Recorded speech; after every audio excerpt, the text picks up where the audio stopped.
Staff Sergeant Mara Keene had 2 days left before dismissal, failing every combat drill, freezing in doorways, missing shots that recruits could make. Then a black SUV arrived. A Navy SEAL commander stepped out and spoke 2 words that transformed the worst performer into the most dangerous operator anyone had ever witnessed.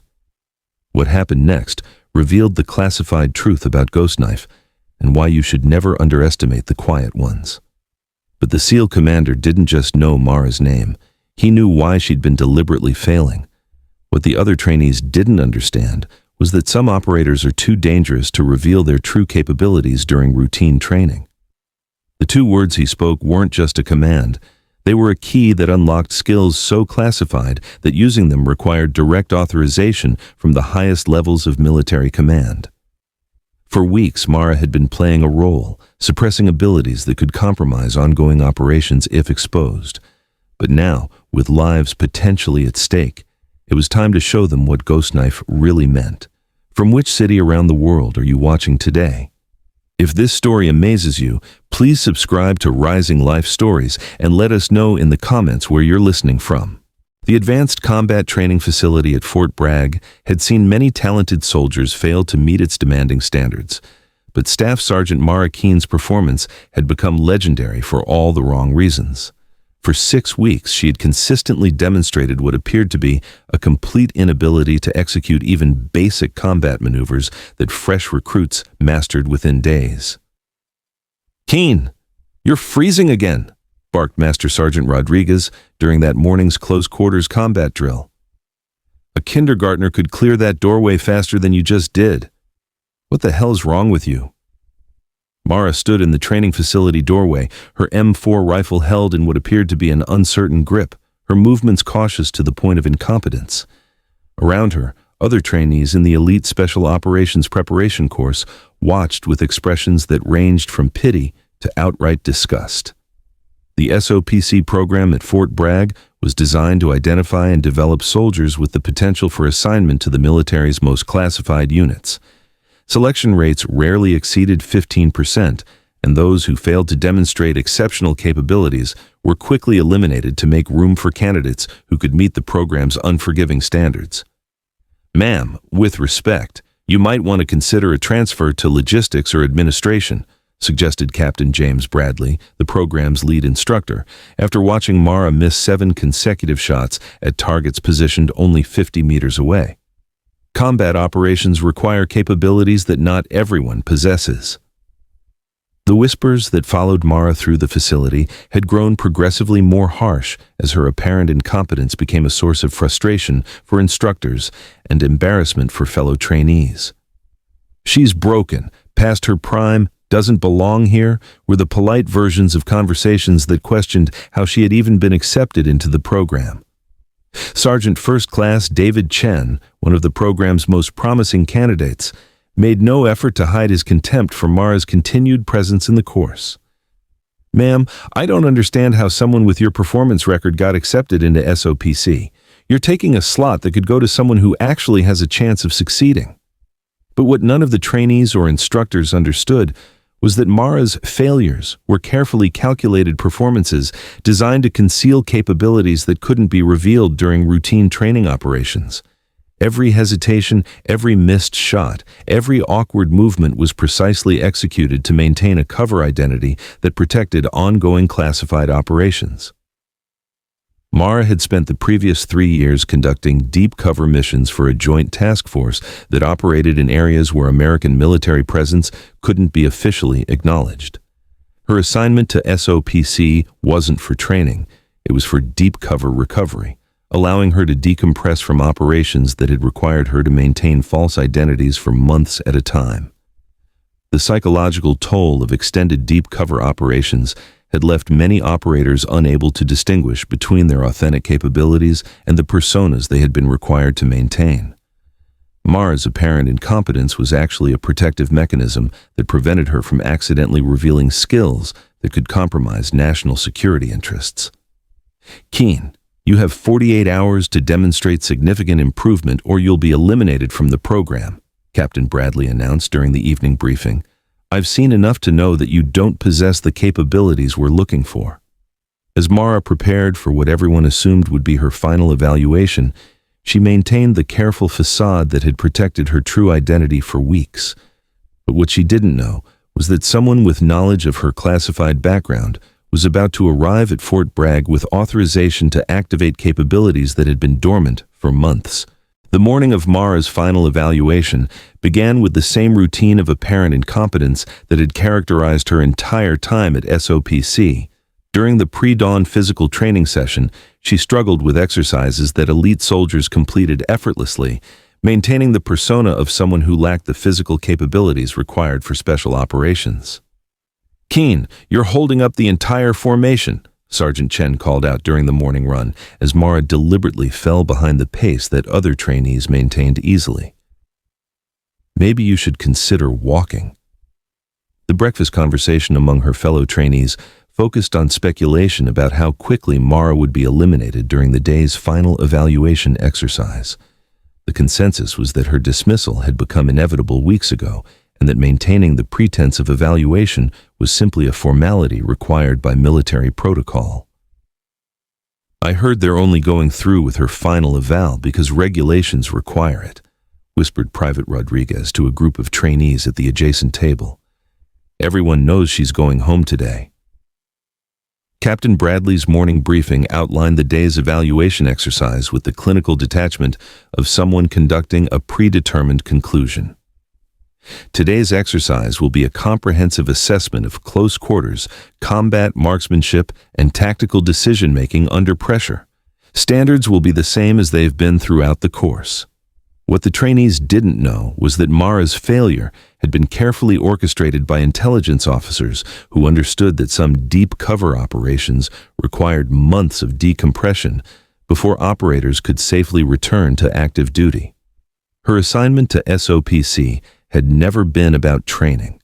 It had been about providing cover for psychological recovery that couldn't be conducted through conventional channels. The morning training exercises continued Mara's pattern of calculated incompetence with missed shots, hesitant movements, and tactical decisions that demonstrated what appeared to be fundamental misunderstanding of basic combat principles. Her fellow trainees had long since stopped paying attention to her performance, having written her off as someone who didn't belong in elite military training. "Ma'am, I'm not sure why you're still here," Chen said during a break between exercises. "Everyone can see that you don't have what it takes for special operations. Why don't you save yourself the embarrassment and request transfer before they make it official?" But as the morning progressed toward the final evaluation exercise, none of the participants noticed the black SUV that had appeared in the facility's administrative parking area. The vehicle carried no identifying markings, and its occupant had credentials that provided access to areas of Fort Bragg that most personnel never saw. Commander Michael Harrison had spent the previous 24 hours reviewing classified files that detailed Mara's actual operational history, a record of successful deep cover missions that had provided intelligence critical to national security operations. His presence at Fort Bragg wasn't coincidental. It was the result of intelligence indicating that Mara's skills might be needed for an operation that couldn't wait for conventional training cycles. "Sir," the facility's duty officer reported to Captain Bradley, "we have a Navy SEAL commander requesting immediate access to observe today's final evaluation exercise. His credentials indicate priority clearance." Bradley's response reflected the confusion that typically accompanied unannounced visits from officers with clearances that exceeded local authorization. Did he provide any explanation for his interest in our training operations? The duty officer's answer would begin to reveal the true nature of Mara's presence at SOPC. "Sir, he specifically requested to observe Staff Sergeant Keene's evaluation. He indicated that her performance might be relevant to current operational requirements." As the final evaluation exercise began, Mara maintained her carefully constructed persona of incompetence, unaware that someone with knowledge of her true capabilities was about to change everything. The final evaluation exercise had been designed to test every skill that elite soldiers needed for special operations assignments. Trainees would navigate a complex building layout, eliminate hostile targets, and complete mission objectives while under time pressure and simulated combat stress. For most participants, it represented the culmination of weeks of intensive training. For Mara, it was another opportunity to demonstrate calculated failure. "Keene, you're up first," Captain Bradley announced with the tone of someone fulfilling an unpleasant obligation. "Standard rules apply. You have 20 minutes to complete the exercise, and your performance will be evaluated against established standards." Mara approached the exercise with the same apparent uncertainty that had characterized all her previous training. Her grip on her rifle seemed tentative, her movements cautious, and her tactical assessment appeared to lack the aggressive confidence that special operations required. The first phase of the exercise required clearing a series of rooms while engaging hostile targets represented by pop-up silhouettes. Mara's approach was methodical to the point of excessive caution, taking nearly twice as long as competent trainees to complete actions that should have been executed with speed and precision. "Time, Keene," Bradley called out after she had spent 7 minutes completing room clearance that capable soldiers finished in 3. "Your pace is completely inadequate for operational requirements." The second phase tested marksmanship under pressure, requiring engagement of targets at various ranges while managing simulated combat stress. Mara's shooting demonstrated the same pattern of near misses and apparent nervousness that had characterized her performance throughout the course. "Ma'am, you missed a target at 15 meters, observed Sergeant Chen, who was acting as a safety monitor for the exercise. "That's not stress, that's just poor shooting." But what none of the observers noticed was the black SUV that had parked near the evaluation range, or the Navy officer who was watching the exercise through high-powered binoculars. Commander Harrison understood exactly what he was observing, a carefully maintained performance that protected capabilities too dangerous to reveal during routine training. The third phase of the evaluation required tactical decision-making under pressure, with trainees responding to scenario-based challenges that tested their ability to adapt to changing conditions. Mara's responses appeared to demonstrate the kind of hesitation and poor judgment that eliminated candidates from consideration for elite assignments.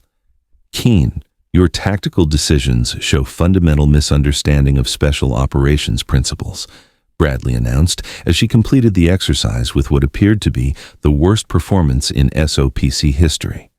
"You're clearly not suited for this type of training." As Bradley prepared to deliver the official notification of Mara's elimination from the program, the facility's duty officer approached with information that would change everything. "Sir, Commander Harrison is requesting permission to speak with Staff Sergeant Keene before you complete her evaluation." Bradley's response reflected confusion about outside interference in routine training operations. Why would a Navy SEAL commander be interested in a soldier who's clearly failing our program? Commander Harrison's approach to the evaluation area carried the authority of someone with clearances that superseded local command structures. "Captain Bradley, I need to speak with Staff Sergeant Keene immediately. Her evaluation is being suspended pending new operational requirements." The gathered trainees and instructors watched with confusion as Harrison approached Mara with knowledge that would reveal the true nature of her presence at Fort Bragg. His next words would transform the worst performer in the class into something that none of them had expected to witness. "Staff Sergeant Keene," Harrison said with quiet authority that cut through all pretense, "ghost knife." The two words that Commander Harrison spoke created a transformation in Mara that was so immediate and complete that observers initially assumed they were witnessing some kind of breakdown. But what they were actually seeing was the activation of capabilities that had been deliberately suppressed for months of deep cover recovery. Ghost knife was more than a code phrase. It was authorization to resume operational status with access to skills and training that represented the pinnacle of military capability.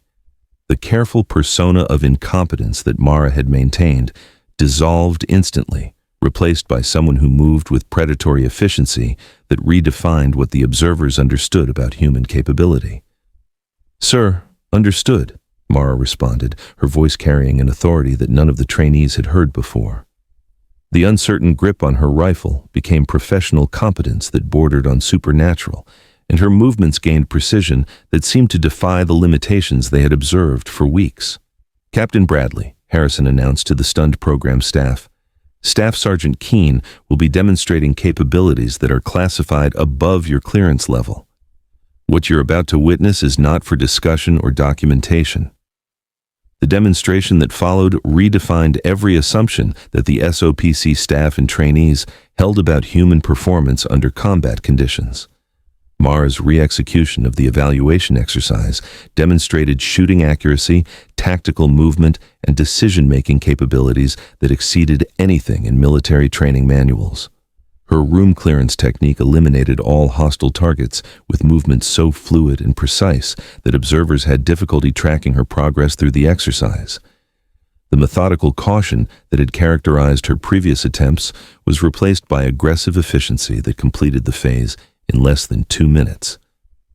"Jesus Christ," whispered Chen as he watched Mara's marksmanship demonstration. Every shot was perfect center mass at distances that challenged expert marksmen, executed with speed that seemed to violate the laws of physics. The tactical decision-making phase revealed strategic thinking that anticipated scenario developments with accuracy that suggested supernatural intuition. Mara's responses demonstrated understanding of complex tactical situations that typically required years of experience to develop. "Sir," Captain Bradley asked Commander Harrison, "what exactly are we looking at?" "This performance is beyond anything I've seen from special operations personnel." Harrison's response revealed just enough information to explain the impossible transformation they had witnessed. "Captain, Staff Sergeant Keene has been operating in classified environments that require capabilities exceeding conventional special operations training. What you've seen today represents recovery of skills that had to be suppressed for operational security." The debriefing that followed Mara's demonstration provided just enough context for SOPC staff to understand that they had been witnessing something far beyond routine military training. Commander Harrison's explanation revealed that some operations required soldiers whose capabilities were so advanced that concealing them became necessary for national security. "Staff Sergeant Keene's assignment to your program wasn't for training," Harrison explained to Captain Bradley and his staff.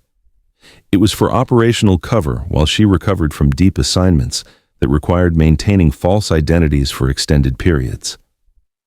The trainees who had spent weeks dismissing Mara as incompetent found themselves confronting the reality that they had been sharing training space with someone whose skills exceeded their highest aspirations. The failure they had mocked possessed capabilities that represented the absolute pinnacle of military effectiveness. "Sir," Chen asked with newfound respect, "how do we process what we've witnessed?" Staff Sergeant Keene's performance was beyond anything in our training manuals. Harrison's response emphasized the classified nature of what they had observed. "What happened here today remains within this facility. Staff Sergeant Keene's capabilities are classified for reasons that involve ongoing operations and national security interests." Mara's transition from apparent failure to demonstrated excellence became a lesson for SOPC staff about the dangers of assumptions and the reality that some soldiers operate at levels that conventional training cannot measure or evaluate. "Ma'am," Bradley said, approaching Mara with respect that reflected his complete revision of understanding, "I apologize for the assessment errors. Your actual capabilities clearly exceed our program's ability to evaluate properly." Mara's response reflected the professional calm of someone returning to familiar territory. "Sir, the evaluation served its purpose. My assignment here was temporary, and my operational status has now been restored."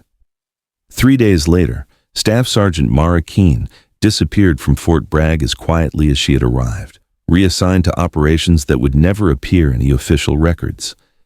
The SOPC staff was left with new understanding about the layers of military capability that existed beyond their training environment. The trainees who had witnessed her transformation carried lessons about assumptions and respect that would influence their entire military careers. Chen, who had been most vocal in his criticism, requested additional training designed to develop the humility that elite operations required. Captain Bradley implemented new evaluation protocols that acknowledged the possibility that some soldiers might be operating under constraints that weren't apparent to conventional assessment methods. The ghost knife incident became a classified case study in the complexity of military capability. and the importance of understanding that some failures might be carefully constructed performances. At Rising Life Stories, we believe that true capability often hides behind carefully constructed facades, and that the most dangerous operators are sometimes those who appear least threatening until the moment when concealment is no longer necessary. Where are you watching from today?